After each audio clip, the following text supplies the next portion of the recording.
안녕하세요. 비탐성에 오신 빛의 교회 지체 여러분들을 사랑하고 축복합니다. 2022년 11월 30일 비탐성 함께 기도로 시작하겠습니다. 살아계신 하나님 아버지, 오늘 하나님께서 우리에게 주신 예배의 그 자리에 서기 원합니다. 우리의 이 시간이 우리의 모든 삶의 순간순간들이 하나님께 올려드리는 예배가 되게 해주세요. 예수님의 이름으로 기도드립니다. 아멘. 오늘 우리가 배울 비탐성의 제목은 실수 지우기입니다. 오늘의 본문은 레위기 4장 22절에서 35절로 속죄제에 대한 두 번째 시간입니다. 어제 비탐성에 속죄제에 대한 탁월한 설명이 있으니 어제 비탐성을 듣지 않으셨다면 먼저 어제의 비탐성을 듣고 오시면 좋을 것 같습니다. 오늘의 비탐성을 시작하기 전에 어제의 비탐성을 기억하며 속죄제에 대해 간략히 살펴보겠습니다. 우리가 어제부터 살펴보았던 속죄제는 무심코 저지른 모든 죄를 속하기 위해 하나님께 드린 동물 희생 제사로 반드시 드려야 하는 의무제입니다. 속죄제의 가장 큰 특징은 예배자가 누구인지에 따라 드릴 예물이 달라지는 제사라는 것입니다. 어제의 비탐성을 통해 우리는 제사장과 온 회중이 무심코 죄를 지었을 때 드리는 속죄제에 대해 살펴보았습니다. 제사장과 온 회중이 드려야 하는 속죄제를 정리하면 다음과 같습니다. 이를 통해 우리는 세 가지를 알 수 있을 것 같습니다. 첫째, 제사장의 죄와 온 회중의 죄를 속하는 것을 위한 제물이 같을 정도로 하나님이 세우신 리더의 책임이 막중함을 알 수 있습니다. 둘째, 제사장과 온 회중이 지은 죄는 후에 살펴볼 최고 통치자와 평민이 지은 죄와는 달리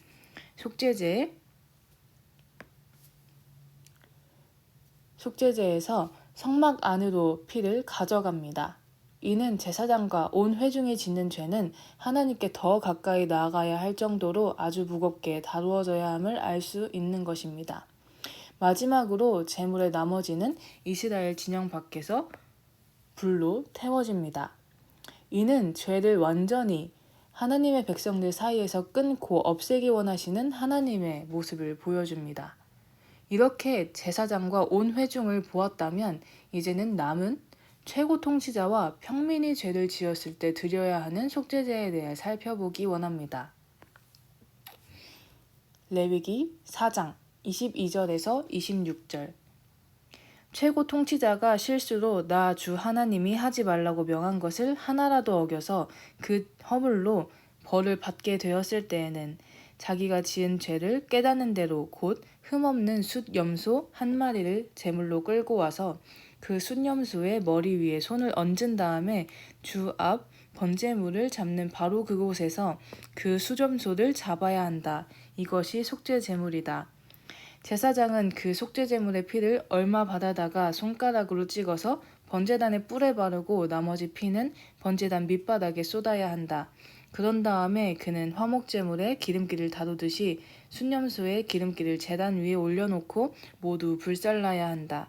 이렇게 하여 제사장이 그 통치자가 지은 죄를 속하여 주면 그 통치자는 용서를 받는다. 아멘. 최고 통치자의 속죄제는 어떠한가요? 최고 통치자의 속죄제를 정리하면 다음과 같습니다. 다음으로는 한번 일반 평민의 속죄제를 한번 살펴보기 원합니다. 레위기 4장 27절에서 35절입니다.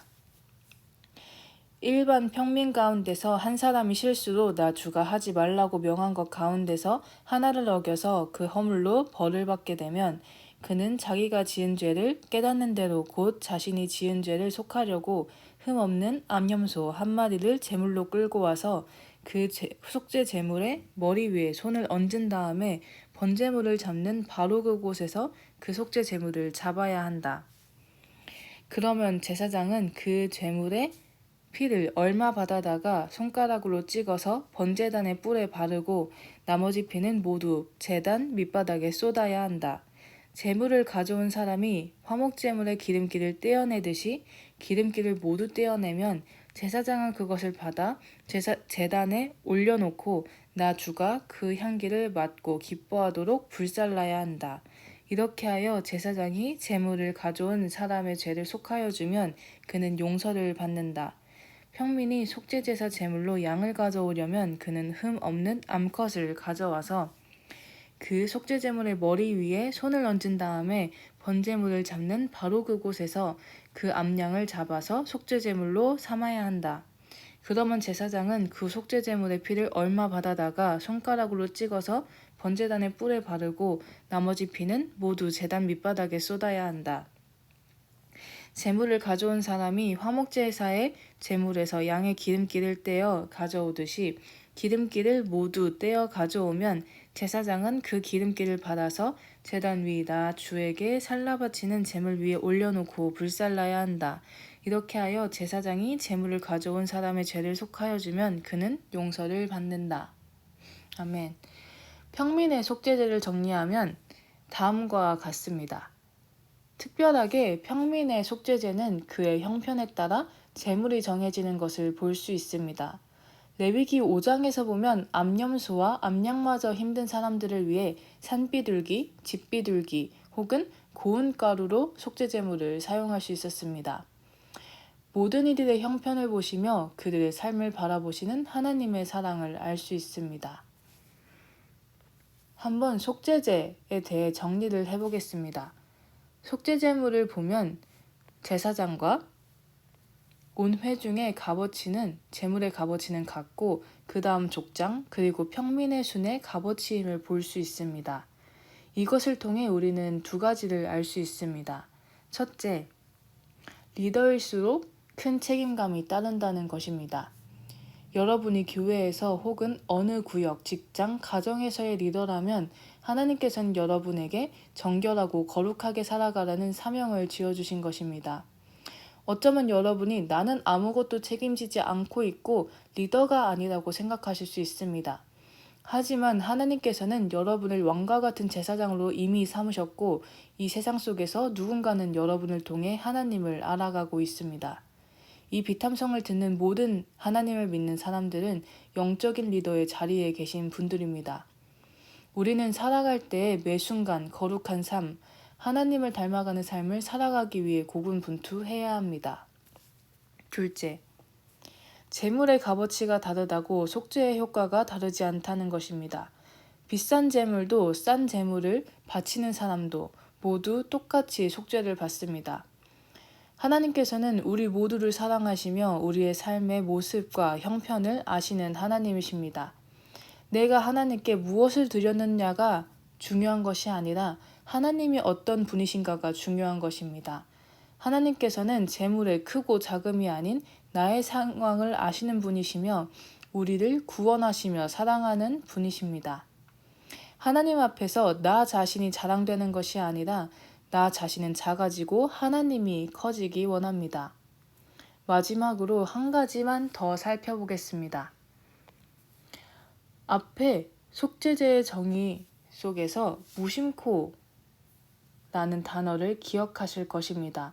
또한 오늘의 본문에서 22절 그리고 27절에서 보면 동일한 단어가 있습니다. 바로 실수로라는 단어입니다. 즉, 이 속죄제는 그 죄를 몰랐거나 말 그대로 실수로 죄를 지은 사람들을 위한 제사였다는 것입니다. 그렇다면 일부러 죄를 지은 사람은 어떻게 해야 될까요? 이 사람들에 대해 성경은 민수기 15장 30절에서 31절에서 이와 같이 이야기합니다. 민수기 15장 30절에서 31절. 그러나 본토 사람이든 외국인이든 일부러 죄를 지은 사람은 주를 모독한 것이므로 그런 사람은 그의 백성 가운데서 쫓아내야 한다. 나 주의 말을 경멸하고 그의 명령을 어겼으므로 그런 사람은 반드시 쫓아내야 한다. 자기의 죄는 자기가 짊어져야 한다. 아멘. 바로 백성 가운데서 쫓아내야 한다는 것입니다.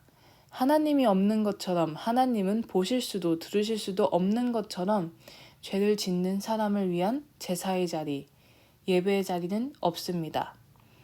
여러분의 삶은 어떠한가요? 혹시 몰라서가 아닌 실수가 아닌 하나님을 무시하며 짓는 죄의 모습은 없으신가요? 있으시다면 재빨리 돌이키시기 바랍니다. 하나님의 마음은 이와 같습니다. 에스겔 18장 23절. 나 주 하나님의 말이다. 악인이 죽는 것을 내가 조금이라도 기뻐하겠느냐? 오히려 악인이 자신의 모든 길에서 돌이켜서 사는 것을 내가 참으로 기뻐하지 않겠느냐? 아멘. 하나님께서는 악인이 돌이키시는 것을 기뻐하십니다. 지금 살아있으며 이 말씀을 듣고 있다면 지금 이 시간이 돌이킬 시간입니다. 오늘 3가지를 결심하기 원합니다. 첫째, 매 순간 거룩한 삶, 하나님을 닮아가는 삶을 살아가기 위해 고군분투하겠습니다. 라고 결심하기 바랍니다. 둘째, 나 자신을 자랑하지 않고 크신 하나님을 자랑하겠다고 결심하기 원합니다. 마지막으로 3번째, 나의 죄된 자리에서 돌이켜 하나님의 자녀로 살아가겠다고 결심하기 원합니다. 오늘 이 3가지 결심을 이루며 살아가는, 그리고 언제나 하나님께 또다시 돌이키는 우리가 되기 원합니다. 오늘 이 말씀을 라이프팀 카톡방에 올리기 원하신다면 나의 오늘의 삶이 하나님을 닮아가며 하나님께 돌이키는 시간으로 채워지는 삶을 살아가겠습니다. 라고 올리시면 되겠습니다. 기도하심으로 오늘의 비탐성을 마치겠습니다. 하나님 아버지, 오늘의 이 시간을 주시며 나의 삶의 현주소와 하나님에 대해 알아가게 해주심에 감사합니다. 나의 오늘의 삶이 하나님을 닮아가며 하나님께 돌이키는 그 시간으로 가득 차게 살아가기 원하오니 주님 함께하여 주세요. 예수님의 이름으로 기도드립니다. 아멘.